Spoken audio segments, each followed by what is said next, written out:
Okay, as we continue through the general ledger, we're now going to do our journal entries. The journal entries are two types. One is a beginning balance, which is what we're going to do today, and that's just to get it started. You would very, very, very rarely ever enter beginning balances, except when you first start the system. So that's what we're going to do today by going to the general ledger module, journal processing, general ledger entry. This is a beginning balance, so it would always be a BB for beginning balance. Right down here at the bottom, remember I said in the navigation how this bottom line is an information line. In this case, the information is being passed saying, enter the batch number. So let's say, for instance, I already had a batch of entries that I was working on. I went to lunch, I had to come back and finish it. So I saved it. I would enter that batch number, or I would browse it in using this magnifier, which I don't have any. Or it says to hit N for the next batch. This will automatically increment my batch number. So when I hit N here, it's going to automatically assign it a number, and I'm going to say yes. And it's giving me a little problem because it thinks that it actually wants to do beginning balances as of 2007, and we'll fix that in a minute. I'm going to go ahead and open up the general ledger real quickly to 2007. No, it's got to be period 1. And unclose period 7. That's my cell phone. Okay, so here we go. So I'm going to actually cancel this and put it back in so that it pulls the right transaction. And it's going to bring my beginning balances as of 2007. Even though you were in business in 2007, it still has to have beginning balances as of a year end. Okay? Do you understand that? Yeah. Okay, so we're ready to start entering our transactions.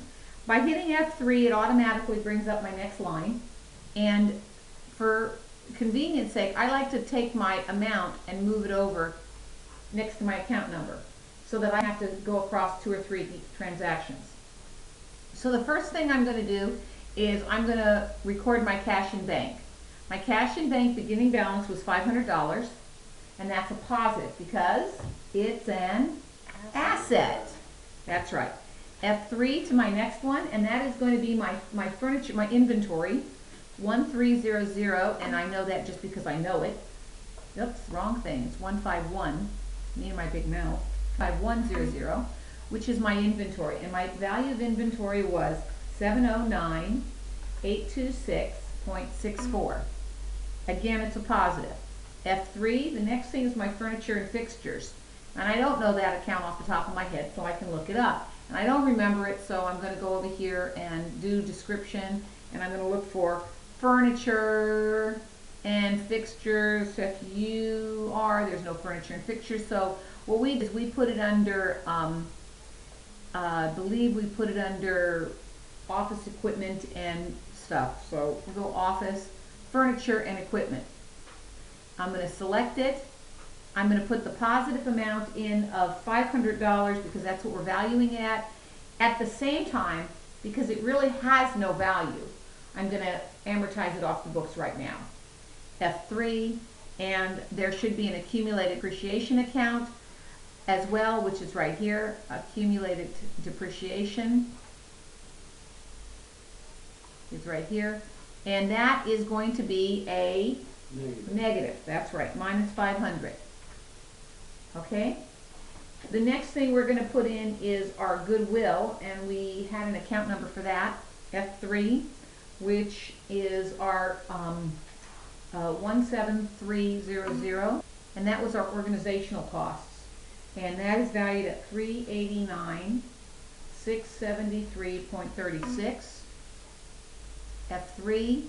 The next thing we're going to start setting up are our notes payable. We don't have any accounts payable at this point when we first started because we didn't buy the accounts payable. We also didn't buy the accounts receivable. We only bought the inventory and the customer list. So we're going to start setting up some accounts because we like them organized. So part of that is, notice I'm not closing out my journal entry. but I'm gonna go over here to maintain files and general ledger account entry. And I'm gonna move that up here in the corner so that I can have both windows open. So the first thing I'm gonna put in is 25110. Yes to add it, and this is gonna be NP dash CASCADE. Is that Cascade Bank? Yeah. BANK. And I'm going to just hit my clear and save because I want to leave the window open. If I hit the X, it'll not only save it, but it'll make the window go away. So we want to hit clear and save. And then the first thing we're going to do is put it in here, 25110. And this is a liability, so therefore it is a negative. That's right, minus 630.0. Oops, wouldn't that be nice, huh? We pay that off today. Yeah. Dash 630.123. Okay? F3 for our next one, and again we're going to come up here and add the account, 25120. Create it, and that is going to be NP dash, and that is going to be CHABRA, and that was going to be for the inventory, right? No, that's the the second one. the owner financing. Okay, so that is, I like to identify it Yeah. because it's easier when I go to look for it the next time. Clear and save. And then back into here, it's 25120, and that is a minus 235.000. F3, again, we're going to come back up here and put our next one in, which is going to be 25140, and that is NP dash WOLFE. Clear and save. 25140, and that is a minus 75,000. F3 25, nope, that's already in there. We're going to put the one right below it. 25130, and that is NP dash CHABRA INVENTORY. Okay? And I'm done entering my accounts. So I can just exit out, go back in here, 25130 minus 1. We don't know the number. We don't know the number. Well, we're going to, because he financed the inventory, we're going to put in our inventory number. It's different. We don't know that number though. It's only a portion of the inventory. It's separate from this. Okay, and you don't know it, right? Well, I probably got it the other before at home. Okay, well, it doesn't matter because this is a test company and we're just playing around. So, if he's got it, great. I'm going to put 500,000. Well, it's like 100 and something. but Okay, even well, 100 and something. Okay. 175,000.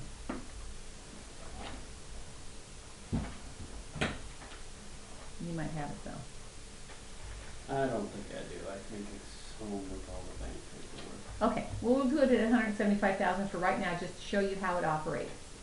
So from here, I'm going to go to F3. The last thing we're going to put in is our paid-in capital, which is 33000, and that is a minus 165,123,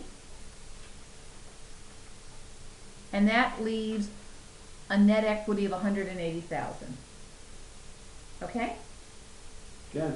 So we hit F3 and we put that into our retained earnings, which is 37,000, and that is a minus 180,123. But we Nope, it's a positive. We didn't do half of this though. This should increase inventory. This number. Well, it Because can't- it's not, No, it it's, It can't It increase doesn't? inventory, no. No. oh, It it's can't. included in there? Oh, Yeah, it okay. has I to. thought they were two separate things. Okay.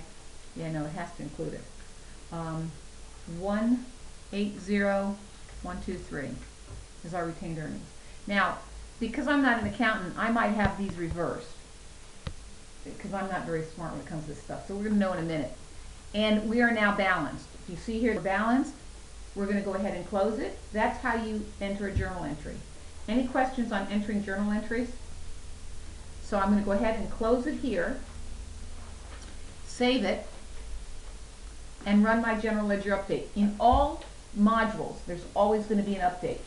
You're going to have multiple chances to stop the posting, but everything has to be posted. This is a batch mode processing system. So we're going to say yes to this. Do it to the screen so you can see it. This shows me the actual transaction, and it is right because that's a debit. So that's the value of the company at this point. And when I close this, update, it's now updated. Any questions on doing journal entries? Okay, we're going to stop it.